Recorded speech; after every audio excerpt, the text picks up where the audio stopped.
asem we be dey me anhwe antokwa ba pa cho mo hwe na police fo nyina down ho ma me o say Ajagurajah onye like ni sunsum no e wo fem ana say onye sunsum sorry so for na bibisa but this is the case and say ono so e ka say Azuka o say Azuka nka sunsum so for ho na o say asumesi enka ho asumesi so say asumesi nka ho eti what are you talking what are you saying what are you talking what are you saying ono that me we nipa no Guda the name Sia na dameso no enye dinkitua o I know Sia, now, I know. Sia is bigger than even prophets on this earth.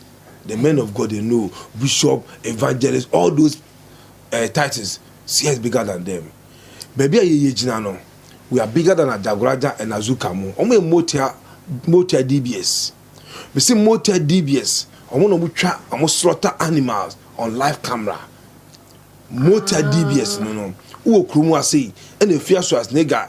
Say or the obi kono gopo akoboni dua on say camera nimpo wan fan do no gopo junction po any man warning sanity gods of the land baby omo wutu fa camera enko ho mimi say me tempo wutu fa camera emba ho and me fa camera so to emfa ma media no so for what reason only the Dwarf DBS that will do that na Ajagura asema wo kan die onya abotre when no say we Azuka nye we when the far Ajagurajah sunsun we are say president to come and say oh dabi Ajagurajah to sunsun we are say oyare emergency dan so you can say odanyame sunsun we are say emergency dan so me say omo hwe dito say ya na dito ye say ya na che say ba ma wuo efa na takpa ati say na ye nua onka ye hu biem no those DBS no only Dwarf DBS why must you come out say unia Azuka onka sunsun solo hu Ghana ha na sunsun solo registration center no Ajagurajah papa dia anasa ono na oda no ho owie so na sade no wako follow odifu akwa so odifu akwa na suma no odifu akwa sebi Azuka started say oye sebi ni mfenu masem odenya meta so oye ne normal so sunsun solo so fo no emu san na timi ba bonte be kwese ne say abrante nia wuye tobu ase anasa nia wuye twaso what is the difference between Azuka and Ajagurajah? There is no difference. They are all the same. Dwarf DBS no they are called Dwarf DBS. Ajagurajah only Ajagurajah na no akola bi kotwa no e KFC wo hu ndia abo abebra akola no the platform so akola bi kotwa na picture keke no wo hu ndia abo Ajagurajah bro akola no ni generation na isu. So what is the difference between Azuka and Ajagurajah? They are all Dwarf DBS. That is the name, Dwarf DBS. Omoni mocha na nam. Mami be say na omoni mocha na nam. Adenti na Azuka twa akokọ no so twa akokọ na wan dane ayan wo ne nan. Na does it mean say abusum no wan ye ana? Mocha no anje because the oil no enye akokọ no ukosire mu ana so ko motia fi you twa akokọ a was akokọ the chest no e dan say na ne taba na say ba wo twa ye no aboni dan say e che say onjai the oil no there be one to ni ye da bi enye sa onjai the oil no Azuka onjai nia oil no see if you are saying when your downfall is coming that is how it start to I say Nigeria did be America cho say you best smoke your corner so I say see any of the spirit can push somebody like Kofi Page to insult Azuka and Azuka de bufuo akoye saade we say on the media say we are powerful o me so about them anti enka guy no enka no oh ewiase de ye wo ahonhom a omo je bribe ekoye adwuma omo jeje only the gods of the land are the judge and ono so no one motia enenam etimotia no sebi owa koye adwuma eti Kofi Page ni de onso pe baby for the chair the inja because motia so for we say so onu wie ye engine ni a oboa almost the busia force some day so for na call ahimfie what do you call ahimfie akosa ojanya me ana I want to call ahimfie na is it important na we boy in life mo hwe say I was say busuafo re sole e pe baby a e hye no mo ye de edi yetu ye na motia call for de wo ya de kra ka de bato live camera so ye de so wo twe abrante na so a twe na so But men farm to camera soon for camera and yes idea no. So no we have to put a stop to it. It is time spiritualists in Ghana here killing animals on live camera. They are very bad. Obi hono mami ken sebi abo ukunu no po asempa but the one ukunu etwie ukunwa oyenso no ama wonya different mindset about you. Okay. We are living in a century world, the fastest world, the WhatsApp world. Everything is so fast. It would go within a seconds. See, I just know all the in direction, where you direction, maybe I be chin. I feel mad to show what the Jalia almost that you're born name one of them say, and then I also what in fact, wait till be this. Yeah, so then I also say, when you say, we are Senankasano, we have spiritual beings, they read books. They read Bibles. Or read the books. Your spiritual books we want more. Your uncle when we read the spiritual books no what tenase say or kasa. While your mindset will be by say we or your spiritualists. Oni bibia I said twins bi am na nkuma say omo so man be no sanity o ma kinka books o ko omachi a bibia papa bia ni omachi a omo de ye bibia o timi mbua sanity omo ni bibia Mr. Moni Bibia. Mameka Semechro. I don't just mention name. Me penny guas here. Name will make example keke. So I say, Obi Ohon man, a Juma or no. And Chili Bay we are saying, and yen and Chila Quanche, a trim. And Chile Aquanche, a trim of you say. We sent you will say, what the Chili Jalia over Dinia. Sent you will say, what the Chili Jalia was soon that your bonnet. Sent you will say, what the Chili Jalia, and a demon can sleep with you. And a demon can sleep with you because unim nipa no de china ma se fa ko dwale no unim wate the so for be the koye no wate ye and also that ni team and bra me ma bra fa chine bra and I say beje chine fa ko dwale 7 days fa ko say all those things you know enya djuma because when you need to pay your dues to your mother or your father, the gods there, nobody can take you from them.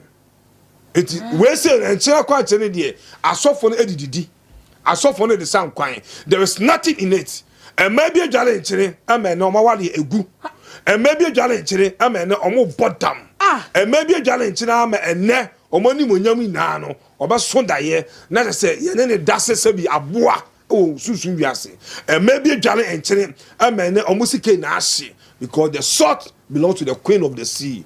And anybody that will use salt to bath, I was say a strong direction. Say, Ebia do it, you know. Who will do it, you know? Of the queen of the sea, Bushim or Pumu, eti ye bet yourself fine and chilling, and your Pushu can't wait say who never the Ejali.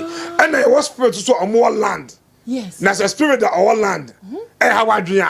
No, so for far a Pushu, a Fejalia, and your double spirit now, all consume. No, without land in one.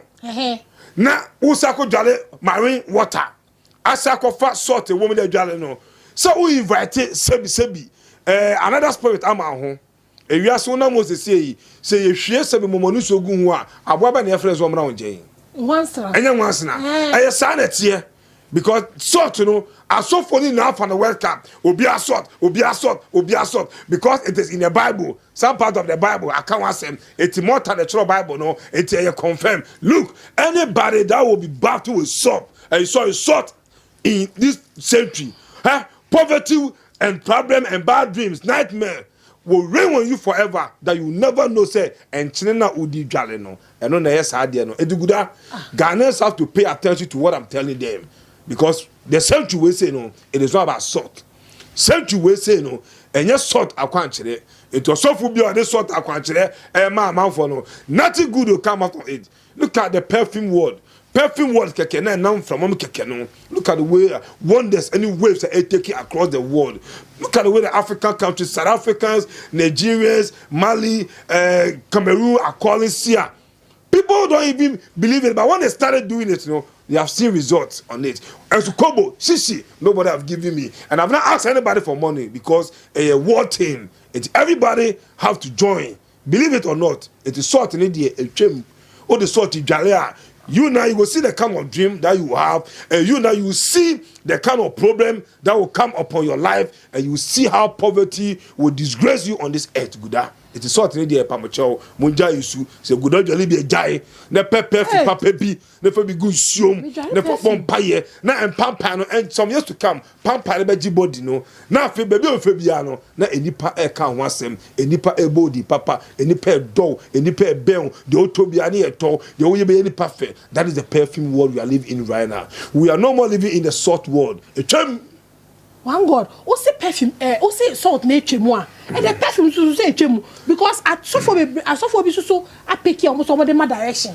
Mama can't say salt a chemu. Salt a chemu.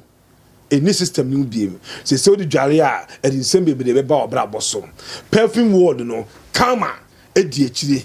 It only pay be all the perfume good shoom. A biwano, the gods of the land, and then the Lord of karma. Who send a message? They should make sure say lack any favor and locate you. Assume anything time omunyi free wa bra boso. Omun be weni in the spiritual realm. Let me soon da ye kai da ye. These are the kind of prayers oba. E just say uni karma word. Lord of karma na dine. Now the perfume good so keke no wan kasa no anye bibia dia. Obeche asa no result because you are sending a message and because of gods of the land they are dining with me and I'm here confirm it no. Oh yeah, almost so man senche ya ba bla bono sampa you see akan ye no aye ho. Nice, the process no. You have to open your mouth because you can't send God. Who are you to send God? Can you send your boss? Can you send your boss? I'm asking you. Can you wake up in the morning and pick your phone? Boss, how are you? Boss, go and kill this person for me. Boss, go and kill this.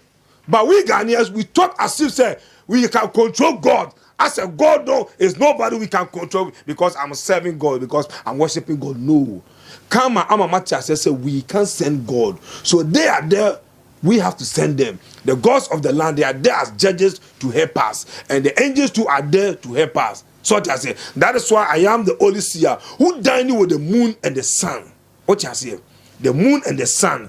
The moon stands for the spirits, and the sun too stands for the angels. Angels epekanemu. And I won't super isum.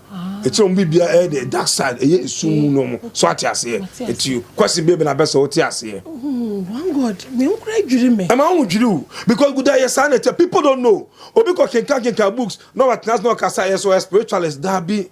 Obi the secret trying to pay yes wa be a magician no. Obi the a magician no. Gods of the land asemi a woke enti. Asemi e see and apai wa hase. Almost say cars are bunk of 4-3 war area nimu. Now almost say some particular people know who are in one side of the community. Eti no almost ye demonstration. Say adena cars ebubo omo nkrofo. I say hey. Oh yeah, demonstration. I'm why na demonstration. Majority of the majority of the beings will leave this world because many are animals in the spiritual world. And if you are an animal in the spiritual world, Aguda, any form, anyhow, any means, you go leave this world unexpectedly. You understand? Emabe wupa, emano nkwala mo tonton ade o traffic light mu no omuhwe ni ye. Na susu we say this the time our cars ebe twitwa form so rough. It is all time ade o traffic mu a obi ka se men ko ton ade no wan ko ton didi. Be very careful and be very vigilant. Say traffic light no men twa man so asa na ofiri wo. E no omo ton ade so earpiece e se so mo asunu mu njai. Say asemi be senior ma o signal kwa because was where the AC very bad and good a message to them. They all kind of